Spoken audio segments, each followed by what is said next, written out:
们今天跟他探讨一下他们的选育方向，还有如何就是基因这一块一直都是韩国其实是领先我们这边的，就是他们有没有什么的技巧或者是秘诀是可以，就是为什么可以一直做出这么多新的基因或者这么多优秀的个体？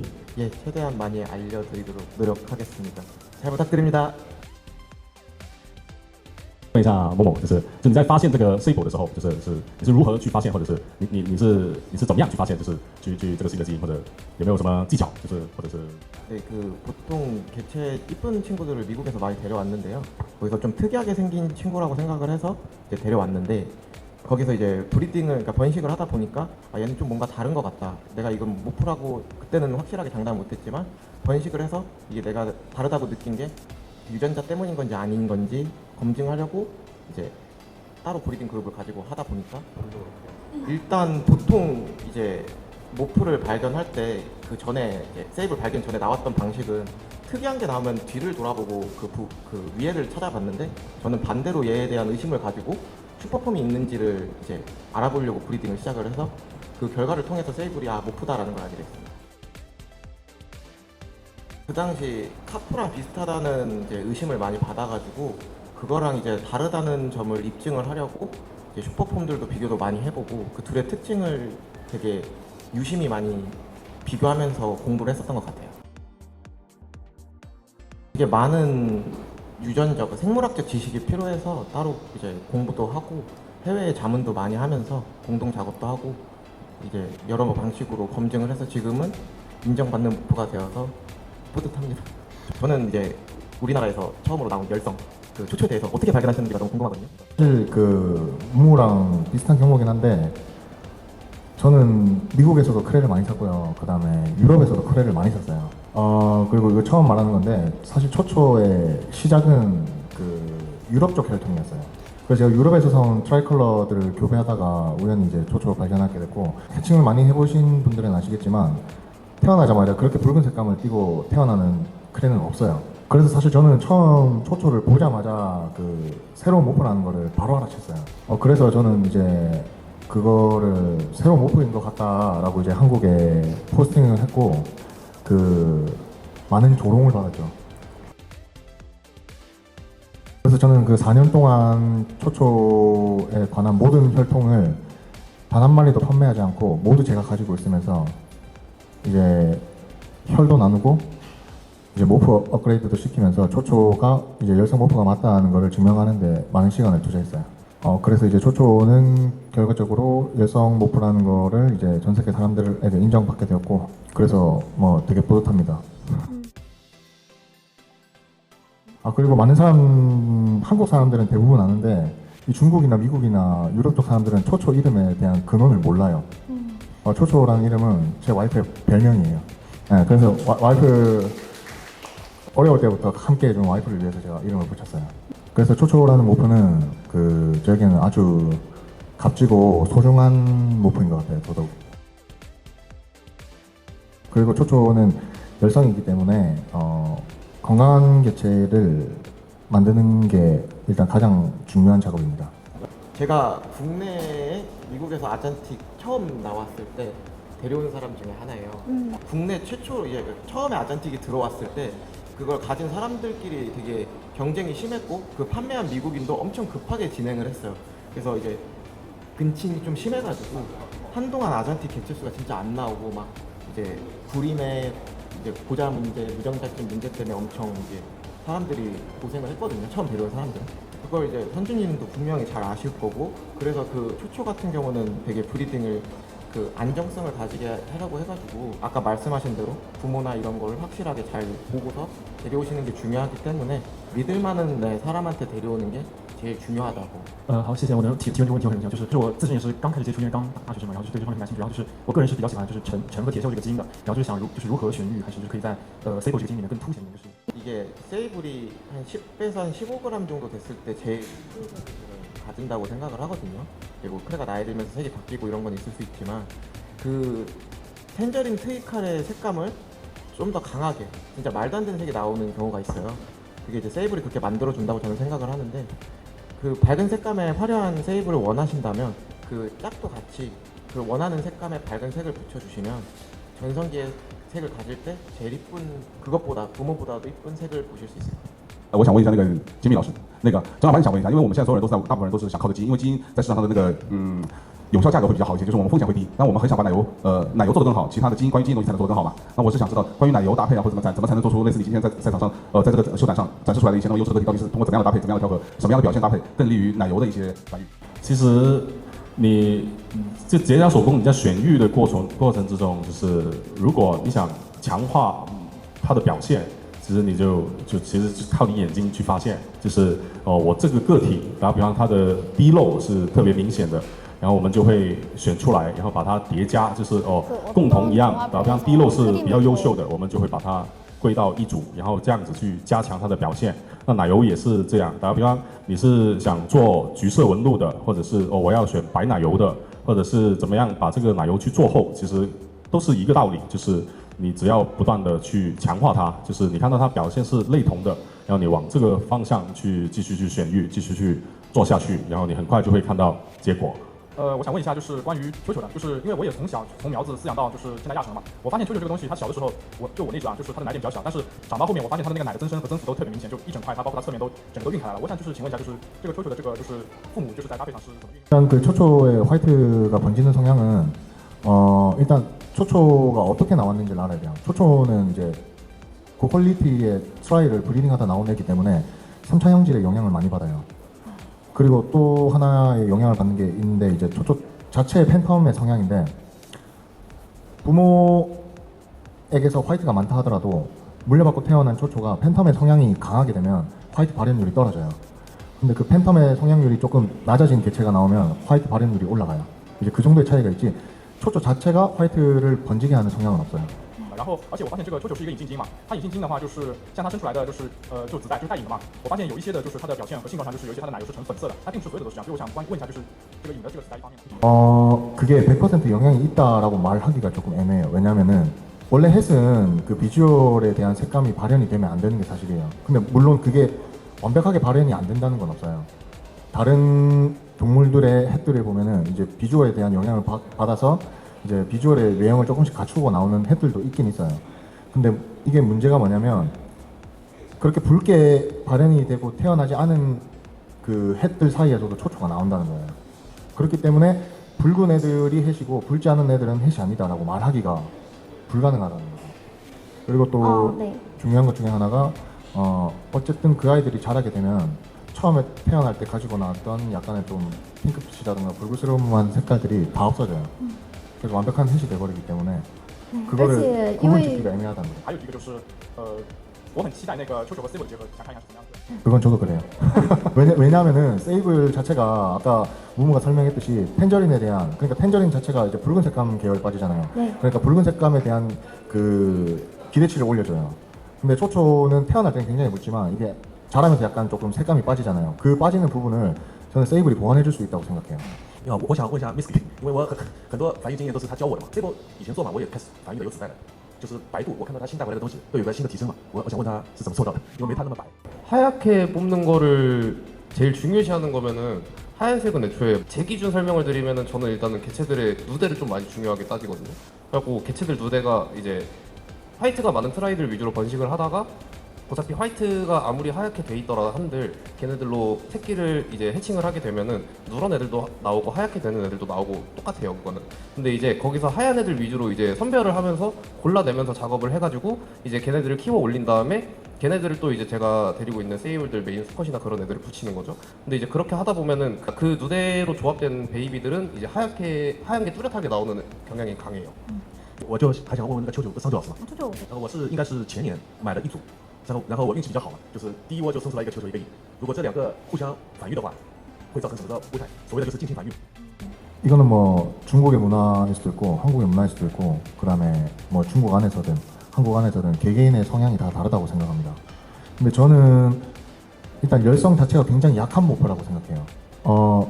그 선례로는 아잔틱을 예로 들 수 있는데 아잔틱은 이제 2019년도부터 한국에서 인기가 많았는데 그때 당시에는 이제 미국에서도 마찬가지고 무분별한 이제 근친 교배가 이루어졌어요. 그때 당시에 한국에 유통되던 아잔틱 수컷의 95%가 고자였어요. 그리고 암컷 같은 경우에는 이제 제가 겪었던 이야기는 암컷이 이제 4년 동안 산란을 하지 않았어요. 그리고 제가 초초를 검증하기 위해서 이제 부득이하게 2번 정도 근친 교배를 했는데 그때 이제 3마리의 비주얼 초초를 얻게 되었고 그 3마리의 비주얼 초초는 외관상으로는 아무 문제가 없었어요. 근데 수컷은 1년 만에 돌연사했고요. 암컷 한 마리는 아직까지 단 한 번도 산란한 적이 없어요. 그리고 다른 암컷 한 마리는 알 4개 산란한 게 전부예요. 3년 동안. 이 말이 뭐냐면 외관적인 문제가 없더라도 몸 안에는 이제 문제가 많이 발생하고 있다는 걸 얘기해요. 그리고 이거는 제가 최근에 이제 알아낸 건데 이제 제가 가지고 있는 초초의 혈통도 사실적으로는 한계가 있죠. 왜냐면은 이제 한 뿌리에서 나오는 걸 제가 굉장히 오랜 시간을 투자했다 하더라도 이걸 나누는데 오랜 시간이 걸려요. 그래서 제가 이제 저 말고 이제 다른 초초 브리더한테 그 햇 수컷을 사왔어요. 그리고 그 초초를 교배를 했는데 그 4마리의 비주얼 중에 2마리가 장애가 나왔어요. 그 제가 사온 그 다른 브리더가 사실 한국에서는 근친 교배를 많이 하는 브리더로 조금 유명해요. 그래서 햇조차도 이제 비주얼적으로 문제가 없더라도 이제 후대에 문제가 발생할 수 있다는 거를 최근에 또 알게 된 것 같아요. 그래서 뭐 초초를 어디서든 입양할 때는 꼭 부모의 혈통 관계를 반드시 따지고 그걸 계산해서 브리딩을 꼭 해야 합니다. 就我还是延续这位提问，然后就是说我是比较喜欢橙色嘛，然后 Sable 的话，如何就是保持橙色，然后它的奶油还能比较白，就对比度更高。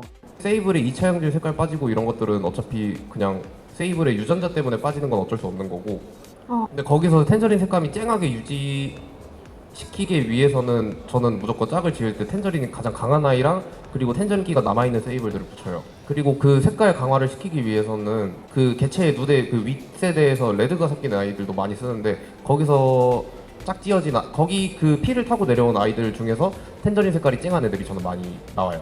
저도 이제 무조건 이거랑 이거 붙여가지고 무조건 텐저린만 나온다. 이건 아직도 완전하게 고정시키지 못해서 완전 쨍한 텐저린의 세이블만 뽑기 위해서 저도 지금 그거는 노력 중이에요.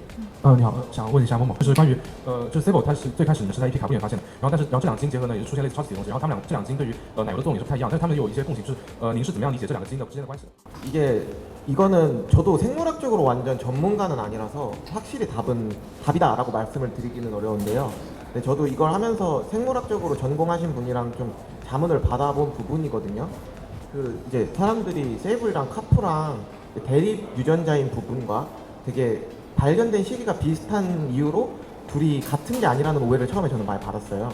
그래서 이제 그 아까 말씀드렸던 생물학 전공하셨던 분이랑 얘기한 내용은 이게 크레가 실질적으로 야생에서 와서 사람 손에 번식된 그게 되게 제한돼 있거든요.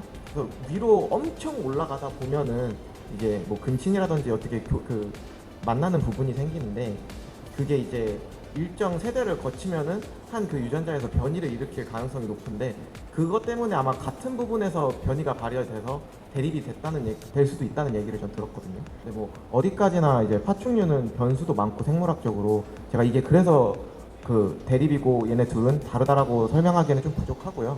확실한 거는 이제 둘의 슈퍼폼이 이제 다르다는 점에서 둘은 다른 목표라고 확정을 내릴 수 있었어요.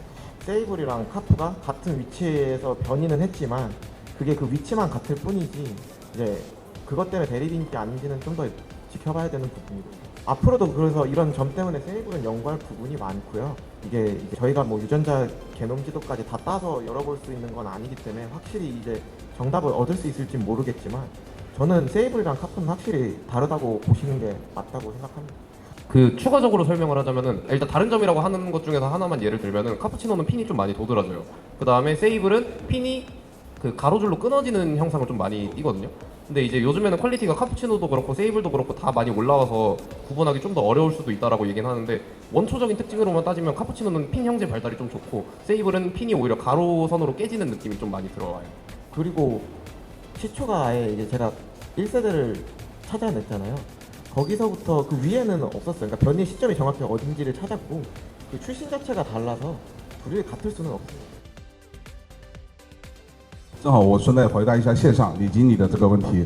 关于 C 我，很多人问我为什么是第5代，为什么会是第5代？其实我把关于 C 我从头到尾的代数给你们说一下。第一代其实是在美国原厂我们没有买回来的，当时我们某某买回来的那一代呢是第2代，然后某某繁育的第2代是第3代 C 然后它在第4代的时候加入了 White Spot， 就是侧面有白色斑点的那种奶油个体，当时个体也是从美国买回来的。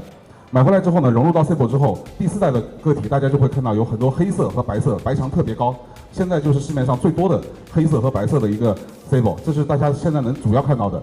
而4代以后，其实这个功劳归功于 Misky 啊 ，Misky 是对于4代到5代的一些搭配出了最大的贡献，而我们爬方里面所有的搭配都由 Misky 来，然后我呢可能只参与了一点点小意见吧，但主要是 Misky 它的搭配，它的选育非常好，它搭配了什么呢？就是搭配了铁锈的血线，让对比度保有量高的情况下，又增加了Momo 原先的白墙的特征，白墙那个是属于 Momo 的，白色也属于 Momo 的，而我们增加了它的对比度，而现在我们往后的方向。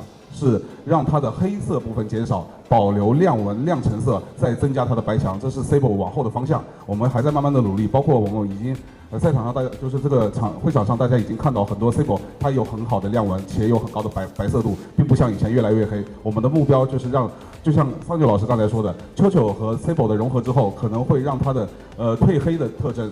褪成黑色的特征慢慢减弱，保留它的亮纹，这也是让犄角颜色多样化、对比度更高。这就是我们的方向，我的方向，Momo 的方向 ，Misky 的方向，桑九老师的方向，其实是让它看上去更鲜艳、更好看。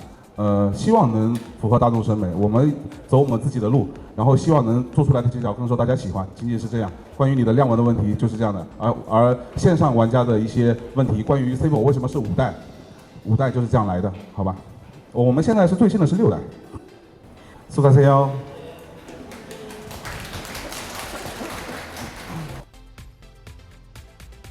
就是关于养爬，反正我爬柜肯定是少不了的啊。然后我也大概我看了一下 SD 爬柜的这些设计啊，包括它的那个细节方面啊，包括以前我们经常会出现一些夹断尾巴的一些状况，但 SD 爬柜在这方面就做得很好，它的空隙做得很紧密。几乎不会出现一些很意外的事情，所以我觉得 SD 爬柜还是可以的。我们有请他这老板来介绍一下他的产品吧。你好，大家好，我是代表那个 SD 爬柜这回的一个赞助商。选爬柜，其实现在市面上爬柜非常多，都各有优势吧，不能说哪家最好。像我们家，我也不能说我们家最好。当然，爬柜选择性来说的话，我说3个点啊，多的毕竟时间有限啊。说3个点，一个是美观、便捷、安全，这是最重要的。当然是层层递进，安全是最重要的。美观来说，大家各有所爱吧。青菜萝卜这东西谁也说不准啊。你觉得我们家好看就好看，觉得不好看强求不了。从美观角度来讲，不管我是从我个人的一个审美观点，从我们的盒子的设计和框架的设计来说，已经做到了我的审美的一个极致。当然美观没什么好再拓展来讲，我讲讲便捷吧。便捷的话分很多种，它的尺寸，它的便于清洗都是非常重要的。现在都是铲屎官嘛，包括养猫的，我们以前都是做猫的，养猫的。那养猫的它的一个猫砂的一个包裹性啊，各方面都很重要。像爬柜的盒子，它的屎、它的尿会经常在里面，你不管下面垫了多厚的垫材也没用。壁上也会有。对于我们这个材质，我们都不需要用水泡，只是喷点水就行，拿个小水壶喷点水，用纸巾一擦就擦掉了。不像有些 PP 盒，它会附着在上面。你无论是用热水泡也好，无论是用那个消毒水去清洗也好，它永远都会留渍。我们这个是不会的。再加上一个透明度，便于观察。就说到安全性，安全性呢，你看，爬柜其他的材料的安全性，还有它的一个使用过程当中的安全性。像我们养蛇的话，不太会出现夹断尾巴这种情况，但是会跑苗，会容易越狱。但是结角呢不会越狱，它会容易夹断尾巴。我们的这个设计呢，把这个缝几乎做到严丝合缝，还能做到抽拉顺畅。每一层、每一个格子都是一样的，它不会夹断苗子的尾巴。你可以在里面直接育苗，4只5只一块养，直接育苗，也可以在里面养1只成体，包括去做它的一个繁育盒，都是没有问题的。然后，对于那个像养盖沟亚啊、巨人啊这些客户来说，盖沟亚的尺寸是够了，巨人的话，它作为一个育苗和亚产的一个饲养空间也是够的，啊。那爬柜就简单介绍一下。